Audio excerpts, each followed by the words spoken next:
Hi കൂട്ടുകാരെ, എല്ലാവർക്കും സുഖമല്ലേ?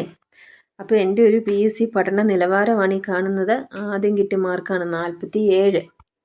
ഈ 47 നിന്നും പിന്നെ 50 എത്താൻ വേണ്ടി കുറേ കഷ്ടപ്പെട്ടു. ഈ 53 എൻ്റെ LD ക്ലർക്കിൻ്റെ മാർക്കാണ്. അത് ലിസ്റ്റ് വന്നില്ല. 53 വരെ എത്തി. പിന്നെ 67 കയറി, അത് സെയിൽസ്മാൻ്റെ ആണ്. പിന്നെ 76 വന്നു, അസിസ്റ്റൻ്റ് ടൈം കീപ്പർ. പിന്നെ അവിടുന്ന് ഒരു കുതിച്ചു ചാട്ടം, 87 മാർക്ക് വരെ മേടിക്കാൻ പറ്റി. പിന്നെ അവിടുന്ന് മെയിൻ ലിസ്റ്റ്, LGSൻ്റെ മെയിൻ ലിസ്റ്റിലേക്ക് വന്നു.